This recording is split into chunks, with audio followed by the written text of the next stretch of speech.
Hello children, welcome back to new quantum classes. Myself Sanjay Kumar, chemistry expert. Today I bring very special type of questions. These type of questions only asked earlier in different kind of examinations, but in this examination, in this first term examination, these kind of paragraphs also included. These paragraphs are as a passage, है ना। Paragraph जितने भी हैं वो passage की तरह होते हैं, तो उन पैसेज को आपको पढ़ना है, इसलिए मैंने आपको पढ़ने के लिए छोड़ दिया है। आप पढ़ लीजिए उसे अच्छे से, फिर मैं इसके अंदर पूछने वाले सारे क्वेश्चन को मैं आपको एक एक करके समझाऊंगा। तो वो ये कह रहे हैं कि read the passage given below and answer the following questions. A phenol contains OH function group. Everyone know that. Directly attached to the carbon atom of an aromatic compound C6H5OH, that is called a phenol.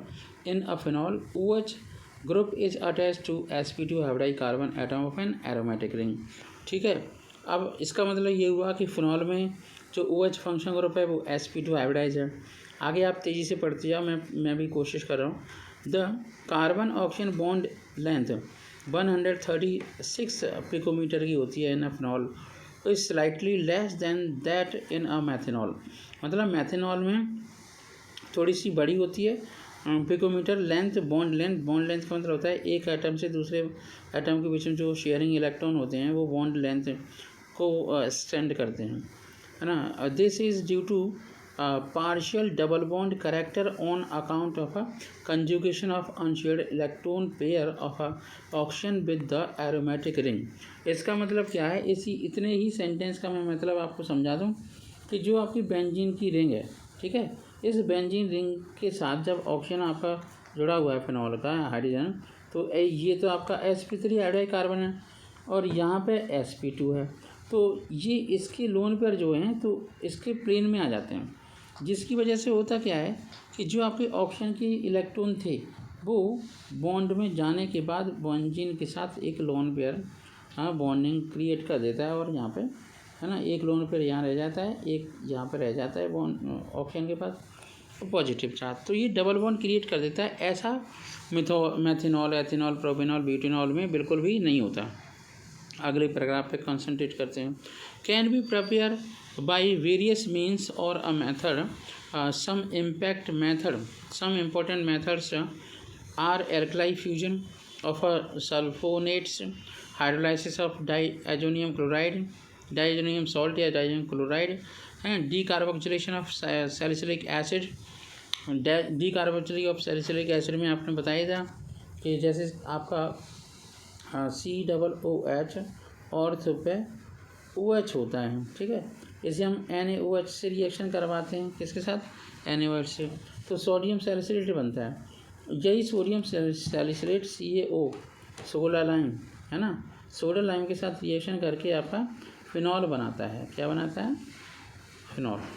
इतनी बात समझ में आई, तो ये आपका phenol बनाता है, ठीक है।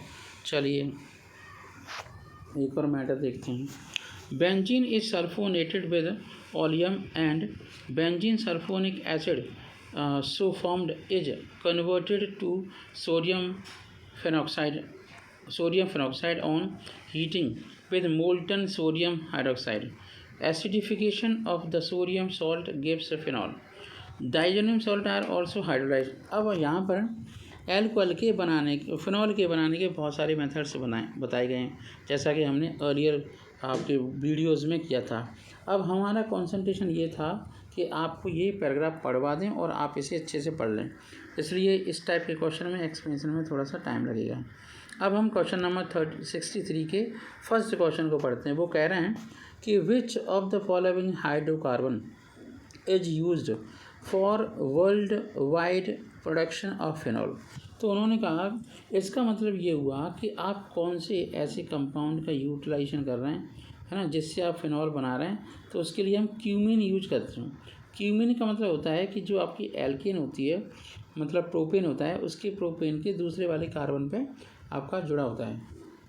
क्या जुड़ा होता है, दूसरे वाले कार्बन पे आपका फिनाइल जुड़ा होता है, ठीक है, इसलिए ये आपका क्यूमिन। अब पहला काम हम क्या करते हैं, इसी क्यूमिन का ऑक्सीडेशन करते हैं और फिर हम हाइड्रोलाइसिस करके हम क्या बना लेते हैं, फिनॉल बना लेते हैं। तो इतनी बात समझ में आ रही। तो फिनॉल बनाने के लिए हमें क्या करना चाहिए था, कौन सा, डिकार्बोक्सिलेशन ऑफ सोडियम सॉल्ट, ये आपका क्यूमीन कहाँ है, ये रही आपकी आइसोप्रोपाइल बेंजीन, इसे बोलते हैं आइसोप्रोपाइल बेंजीन। अंडरस्टैंड, ये आपका 63 के फर्स्ट का आंसर है। हम 63 के सेकंड के आंसर को समझाते हैं। The name of product which is obtained by a decarboxylation of sodium salt. अभी मैंने केमिकल रिएक्शन बताई है, ठीक है, और ये हमने बताया भी है डिकार्बोक्सिलेशन ऑफ सोडियम सॉल्ट। इसका एक अलग से मैं वीडियो बना दूंगा बच्चों के लिए। तो इसके लिए भी आपका फिनॉल ही बनता है। क्या बनता है, फिनॉल, ठीक है। तो यहाँ पर 63 का जो आपका फर्स्ट है, सेकंड पोर्शन है, उसका आंसर होगा फर्स्ट। अब हम बात करते हैं क्वेश्चन नंबर 3 की। तो क्वेश्चन नंबर यहीं पर 63 के क्वेश्चन नंबर 3 के अंदर देखते हैं क्या दिया हुआ है। Which of the following can produce phenol. इनमें से कुछ प्रोडक्ट दिए रखे हैं, कुछ चीज़ें दे रखी हैं, उनमें से पूछ रहे हैं कौन कौन सी प्रोडक्ट, कौन कौन से आई थिंक कंपाउंड फिनॉल बनाने के काम में आगे। तो वो ये कह रहे हैं रिडक्शन ऑफ एनलीन। तो एनलीन का रिडक्शन तो अभी इससे काम नहीं चलेगा। Oxidation of chlorobenzene, oxidation of chlorobenzene से भी काम नहीं चलेगा। ऑक्सीडेशन ऑफ क्यूमिन, ये तो मैं अभी रिएक्शन बता ही चुका हूँ, क्यूमिन वाली। फर्स्ट क्वेश्चन इसका और ये थर्ड क्वेश्चन सेम है, एज इट इज़ है, तो वो आंसर मैंने समझा दिया आपको। चलिए क्वेश्चन नंबर 4 देखते हैं, 64 का फोर्थ पार्ट है ना। अब वो कह रहे हैं कि the ionisation constant of phenol higher than that of ethanol because. Ionisation constant इतना ज़्यादा क्यों होता है, क्या रीज़न हो सकता है आयोनाइजेशन कांस्टेंट की ज़्यादा होने का, ठीक है। तो इसे हम पहले पढ़ते हैं। पहले हम देखते हैं, वो कह रहे हैं phenoxide ion is bulkier than ethoxide. ये बात कोई मतलब नहीं है। Phenoxide ion is stronger base than ethoxide ion, ये भी कोई सेंस वाली बात नहीं है यहाँ पे। फिर है phenoxide ion is a stabilised through delocalisation, यही बात सही है। मतलब जब तक डीलोकलाइजेशन नहीं होगा, रेजोनेंस नहीं होगी किसी भी मॉलिक्यूल के अंदर, तब तक उस मॉलिक्यूल की कोई भी स्टेबिलिटी क्रिएट नहीं होगी, स्टेबिलिटी होगी ही नहीं उसके अंदर, ठीक है। जब स्टेबिलिटी नहीं होगी तो बात बनने वाली नहीं है। अब हम इसका तो 4 क्वेश्चन हैं। अब देखो काफ़ी टाइम लग गया एक क्वेश्चन को समझाने में, एक और क्वेश्चन हम कोशिश करते हैं आपको समझाने की। क्वेश्चन नंबर 64, इसमें पैसेज को पढ़ना, उसे समझना, फिर उससे क्वेश्चन को निकालना, इट्स अ क्वाइट चैलेंजिंग। चलिए, read the passage given below and answer the following questions. Ethers have been synthesised by the different methods such as Williamson synthesis, ये बात सही है, इसमें कोई दिक्कत नहीं है। फिर वो करें द मिटसिनोवा रिएक्शन, एक मिटसिनोवा नाम के साइंटिस्ट हुए, उन्होंने भी अपनी एक रिएक्शन दे डाली है ना, बाई मॉलिकुलर डिहाइड्रेशन। फिर वो करें कि the Ullmann method and a transition metal free coupling reaction between the aliphatic alcohol and the unsymmetrical diaryl iodonium salt, ठीक है। At a room temperature ionic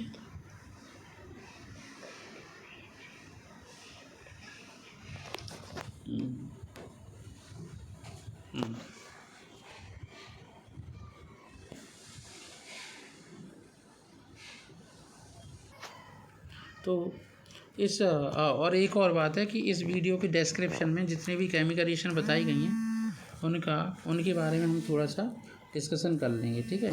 तो थोड़ा सा हमें देखना है। चलो ठीक है, अब हम बात करते हैं किसकी बात कर रहे हैं, हाँ 64 क्वेश्चन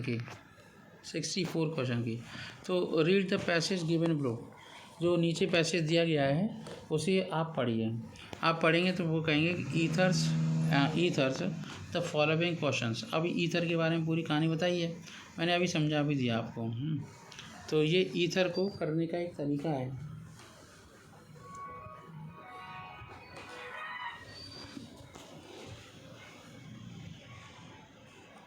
चलिए ठीक है, अब ये विलियमसन सिंथेसिस का भी एक उन्होंने मेथड बताया है ना। इसके बाद है बॉन्ड फॉर्म, जो बताए बॉन्ड कैसे ब्रेक हो रहे हैं, कैसे फॉर्म हो रहे हैं। तो वो ये कह रहे हैं consider the reaction given below, है ना, ये केमिकल रिएक्शन यहाँ पे दी गई है। तो Hg और इसके साथ रिएक्शन करवाई गई है, ठीक है। तो ये यहाँ पर कुछ क्वेश्चंस दे रखे हैं, तो उन क्वेश्चन को आपको समझना है, ठीक है। हम क्वेश्चन नंबर नेक्स्ट पढ़ते हैं, समझाते हैं। हाँ, ये रहा क्वेश्चन नंबर फर्स्ट। 64 का क्वेश्चन नंबर फर्स्ट आप समझें और देखें। उसमें देखा गया है कि कंसीडर द गिवन रिएक्शन, ये रिएक्शन दी गई है, उसे नीचे दिया। तो एक तो ये रिएक्शन है, ठीक है, एक दूसरा रिएक्शन है, देखो आपका CH3 single bond CH single bond CH3 single bond CH2 I plus CH3 CH2 OH, ठीक है। तो ये आपकी सेकंड रिएक्शन थी। फिर है दूसरी रिएक्शन आपकी, सही है, वो एक रिएक्शन दे रखी थी जहाँ ऑप्शंस दे रखे हैं और उनमें से ऑप्शन पूछे गए कौन से ऑप्शन पॉसिबल हो सकते हैं। तो इसमें से केवल और केवल यही ऑप्शन आपका पॉसिबल हो सकता है, अंडरस्टैंड दैट। तो ये आपका ऑप्शन हो गया पॉसिबल। तो इस क्वेश्चन में ये आपकी रिएक्शन पॉसिबल होगी, अदरवाइज और रिएक्शन पॉसिबल नहीं होंगी, ठीक है। चलिए हम देखते हैं। ये आपका CH3 OH है और आपका CH3 है ना, CH2 OH है, फिर CH3 CH2 OH है, CHO। जहाँ यही रिएक्शन पॉसिबल हो सकती है और कोई रिएक्शन पॉसिबल बिल्कुल भी नहीं है। चलिए ये पॉसिबल हो गया रिएक्शन। अब हम आगे बढ़ते हैं, क्वेश्चन नंबर सेकंड देखते हैं। 64 का क्वेश्चन नंबर सेकंड है। क्वेश्चन नंबर सेकंड जब हम देखेंगे तो उसमें ये देखेंगे which one of the one is formed when sodium phenoxide is heated with ethyl hydride. Which one is formed when sodium phenoxide, आपने सोडियम फिनॉक्साइड ले लिया। सोडियम फिनॉक्साइड में क्या है, सोडियम फिनॉक्साइड में O है, Na है, ठीक है, और आपकी pH मतलब बेंजीन की रिंग है, ठीक है। और वो किसके साथ रिएक्शन करा रहे हैं, हीटेड विद इथाइल आयोडाइड। आपको इथाइल आयोडाइड के साथ रिएक्शन करवाई जा रही है। जब इथाइल आयोडाइड के साथ रिएक्शन होगी तो आपके साथ क्या बनने वाला है, वो बनेगा फेनिटॉल। अब ये फेनिटॉल क्या बवाल है, C2H5 है ना, और O और बेंजीन की रिंग, ठीक है, ये आपकी फेनिटॉल हो गया, अंडरस्टैंड दैट। तो ये था। अब क्वेश्चन नंबर थर्ड देखते हैं, इसी का सेगमेंट थर्ड है। उस सेगमेंट में ये बताया गया है ethers have a net dipole moment. अब ईथर्स के अंदर कौन सा डाइपोल मोमेंट होता है और क्यों होता है। एक तो carbon single bond oxygen bond की वजह से, एंड ईथर आर पोलर। अब ये आपकी ईथर कैसी होती हैं, पोलर होती हैं, इसलिए आपका डाइपोल मोमेंट होता है। क्वेश्चन नंबर 4 देख लेते हैं। इसमें the large difference in the boiling points of alcohols and ethers is due to. देखो मैं पहले ही बता चुका हूँ, इसमें सबसे बड़ा जो रोल है वो हाइड्रोजन बॉन्डिंग का है, ठीक है। तो हाइड्रोजन बॉन्डिंग मतलब एल्कोहल में हाइड्रोजन बॉन्डिंग होती है और ईथर में नहीं होती, इसलिए हाइड्रोजन बॉन्डिंग की वजह से ईथर का बॉइलिंग पॉइंट कम होता है और एल्कोहल का बॉइलिंग पॉइंट ज़्यादा होता है। और दूसरी बात ये भी है कि ईथर में रिपल्शन बहुत भयंकर होता है। चलिए क्वेश्चन नंबर 65 को देख लेते हैं फटाफट से। रीड द पैसेज, जल्दी से पैसेज को रीड कर लीजिए। वो बोला गया है कि इन 2005 the ACS green chemistry institute है ना, GCI and the global pharmaceutical corporation development, ACS GCI pharmaceutical and round table encourage the what. अब देखते हैं, आगे बढ़ते हैं। पहले क्या एनकरेज किया, चलिए डेवलपमेंट ऑफ ग्रीन केमिस्ट्री, मतलब ग्रीन चीज़ों को डेवलपमेंट करने के लिए किया। Green engineering in the pharmaceutical industry, दवाई वगैरह बनाने के केस में। The round table has established a list of key research area including the direct nucleophile reactions of alcohol. The substitution of activated alcohol in a frequently used approach for the preparation of active